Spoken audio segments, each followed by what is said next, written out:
Hello everyone and welcome to a very special episode of Startup Central. I'm at the Economic Times and Facebook Women's Forum in Trident, Mumbai.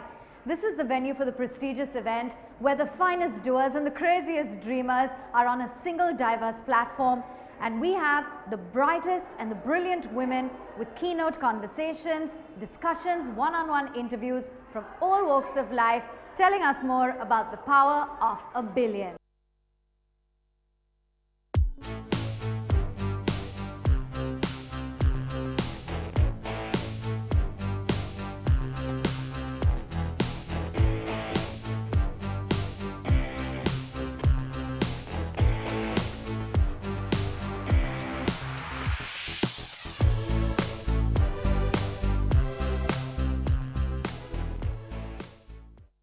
Well, let's kickstart the show with a woman who needs no introduction. Cherie Blair is the founder of the Cherie Blair Foundation of Women and has been working on empowering women through skill development and throws light on the exodus of women from the workforce. Let's also listen in to Andrea Jung, who shares her insights on turning poor families into productive members of society. India is a country very close to my heart. There is truly nowhere like it anywhere else in the world. Vibrancy and entrepreneurialism are everywhere, and it has a boundless energy that plays a huge part in India's incredible rise as a geopolitical and economic powerhouse. But I'm here with you this morning to discuss a critical stumbling block. As I'm sure you may know, India has one of the lowest rates of female labor force participation in the world. It's the lowest in South Asia, with the exception of Pakistan. According to the ILO, less than a third of Indian women 15 years or older are working or actively looking for a job. India's female labor force participation rate is uniquely low for all levels of education, with 65% of Indian women with college degrees out of work. To make a comparison, in Bangladesh, 41% of women graduates are out of work, and in Indonesia, it's only 25%. So what does this mean? It means that India has a precious opportunity that it's overlooking and underutilizing. And that opportunity is the boundless potential of Indian women as business owners, as job creators, and as leaders in their communities. The statistics on women's economic empowerment in India make for disappointing reading. But we must remember that women are so much more than one-dimensional statistics. The ability, energy, and promise is there, and I can look out in this audience, and I can see it. As industry leaders, as influencers, as change makers here in this room, you are helping to lay the groundwork for other women to follow. Because the truth is that progress on gender equality is unacceptably slow the whole world over. The World Economic Forum's latest Gender Gap Index revealed that inequality between men and women is growing, particularly in economic participation. In fact, it's estimated that women will have to wait 217 years to enjoy full economic parity. To my mind, that's 216 too many. Despite this bleak prediction, I remain an eternal optimist. I truly believe that we are at a tipping point in women's history. One where our voices are becoming increasingly synchronized on issues which unite us. As campaigns like Me Too and Time's Up are showing, our collective cries of enough is enough are starting to echo their ways up the corridors of power. I had a woman tell me, follow your compass, not your clock.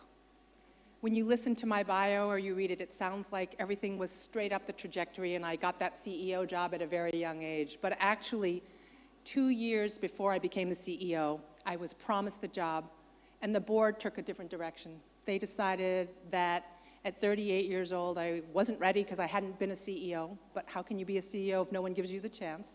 And they put a CEO male from the board into the role.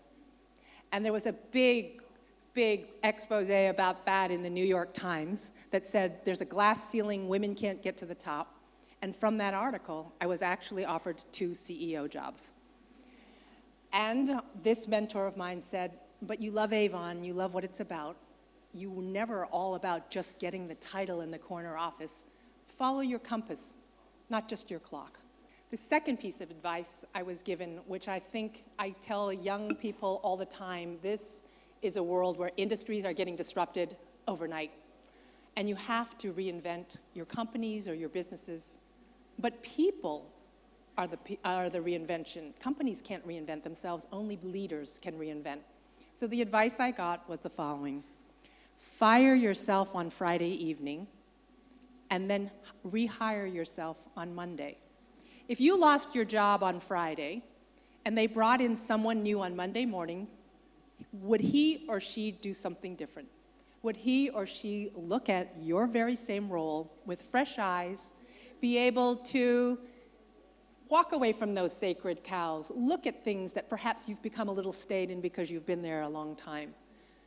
That's what a new person would do. But if you can do that, because you've got all the experience and all the history, then you will constantly not only reinvent yourself, but you'll be the catalyst to reinvent your business, small or large, even if you decide to leave it and go to another industry. That constant forcing of self-reinvention is one of the tools and one of the most salient pieces of advice that I have gotten in my career.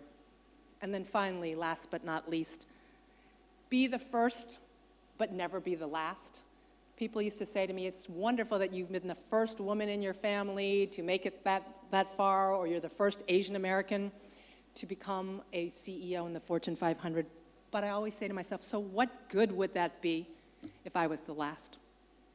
What good would it be? And that is, I guess, the purpose of this forum, of all of you sitting here this morning and throughout this day, is that it is upon all of us to make sure that people stand on our shoulders, that we are, if we're the first, definitely not the last. So I leave you with 3 questions. If not here, then where? If not India, I mean, the world is betting on India. You are making such extraordinary change at a dizzying pace. So on this issue of powering the $500 million, on all of these issues that still remain in terms of women's empowerment, fix it here. You can do it faster than anybody else. If not here in India, then where? If not when? If not now, when? I don't want to see my daughter or your daughters or our granddaughters have to deal with the same things. As each of us walk out of here, it's just in the little actions. Every time you hire somebody, every time you promote somebody, are you paying that woman the same amount as the men in your companies, big or small?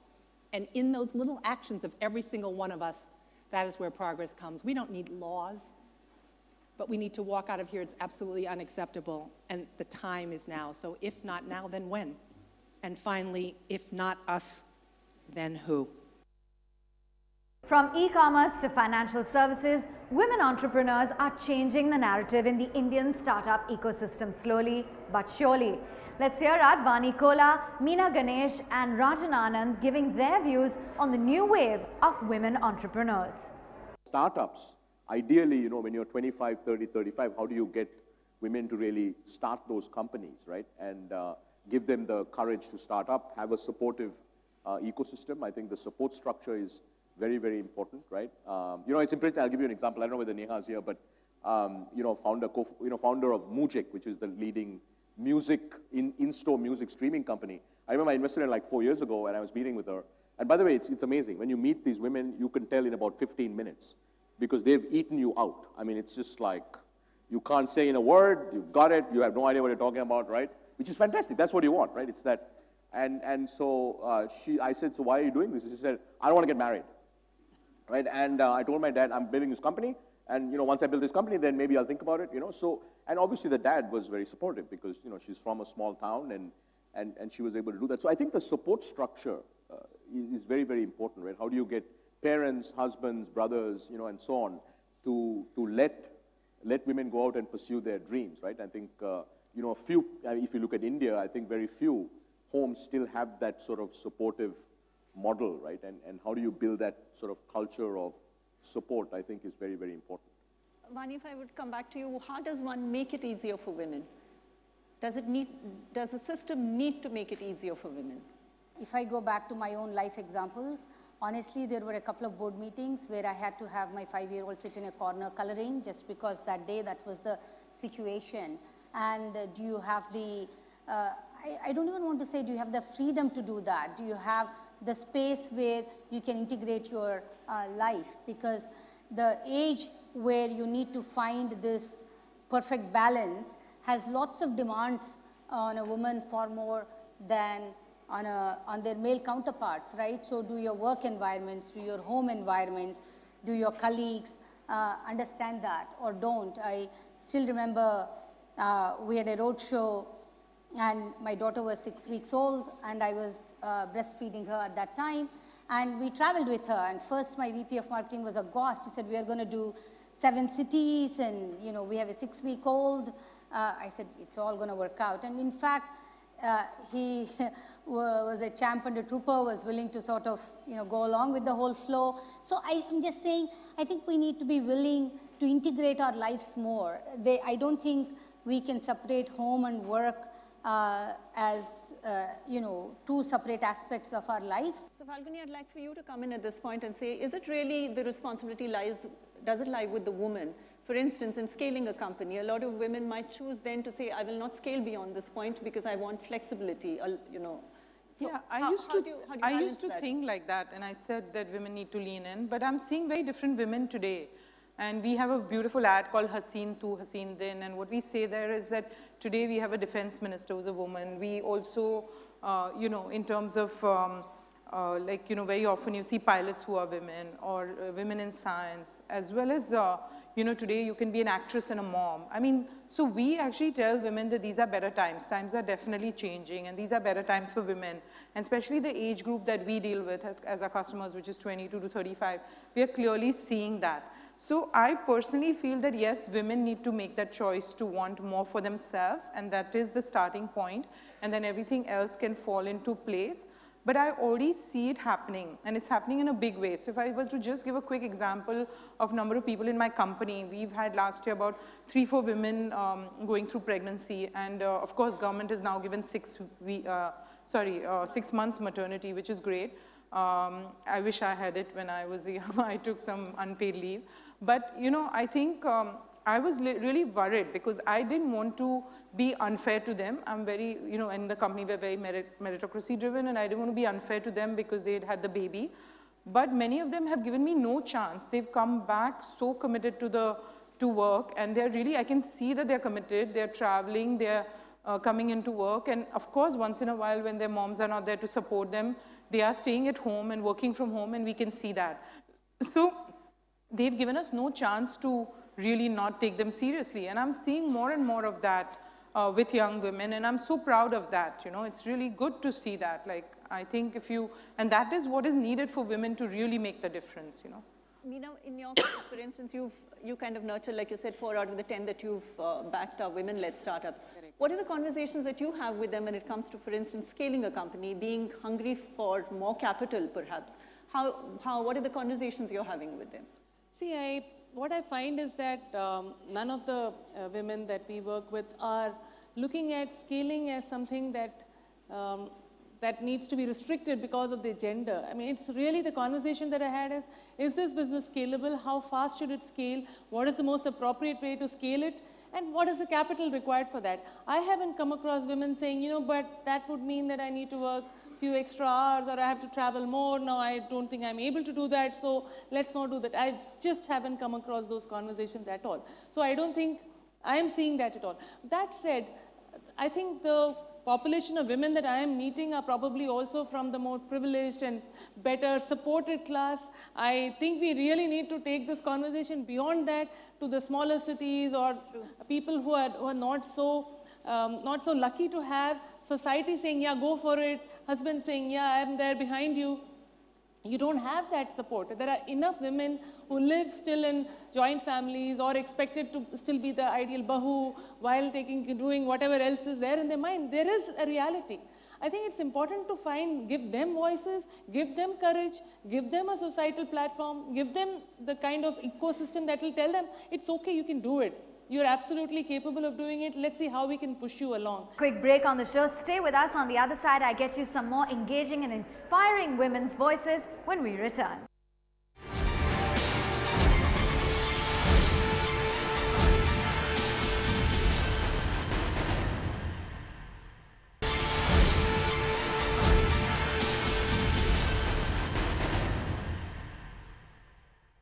Welcome back. This is a special show, Startup Central, at the Economic Times Women's Forum.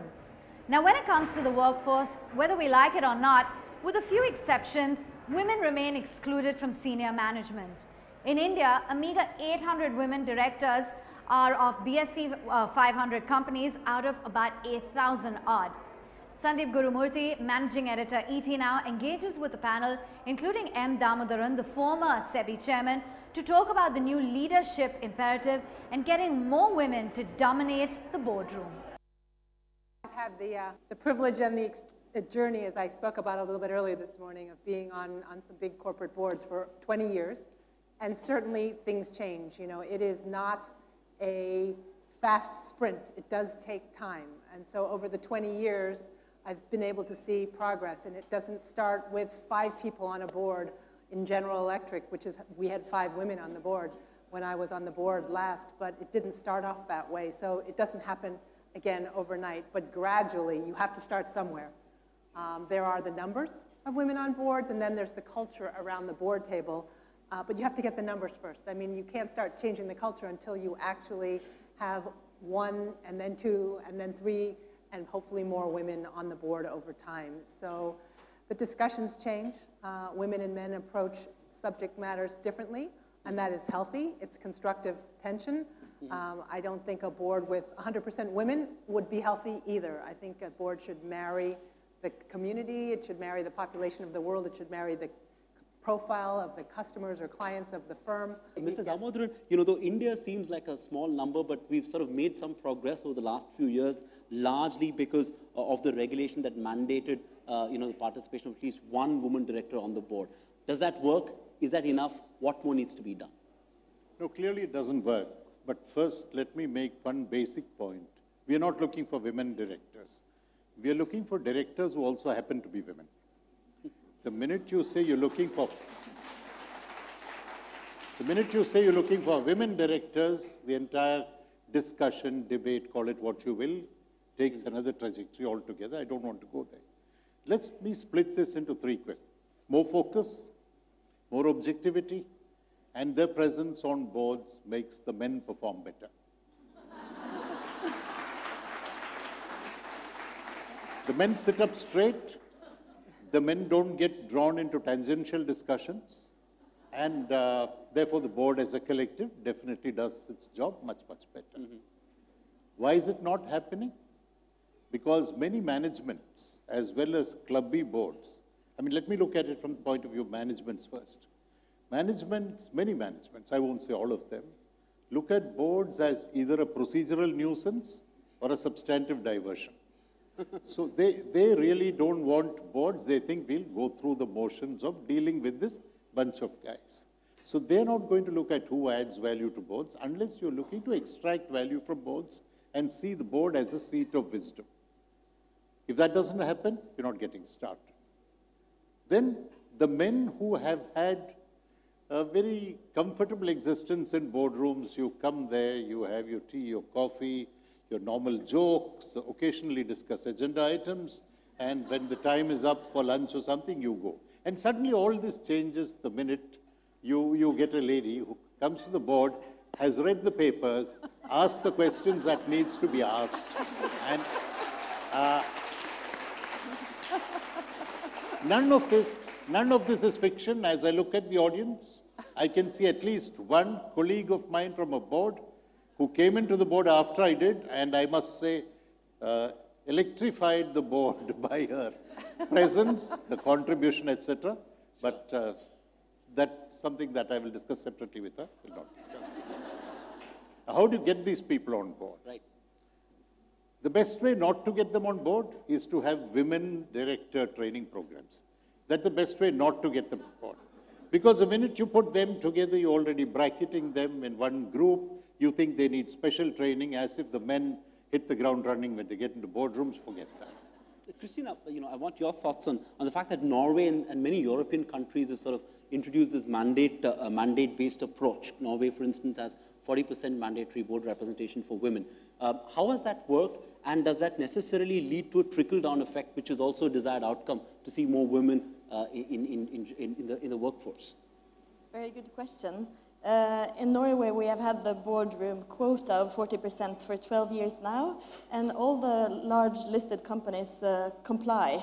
It has worked well in the sense that the companies have had no trouble finding qualified women, and the women contribute, and the board members, both men and women, are happy with the situation.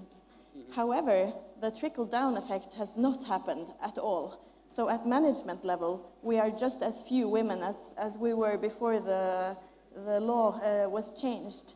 And this was not the aspirations of the politicians. So to me, this is a sign that focusing only on the board will not bring about the change we want.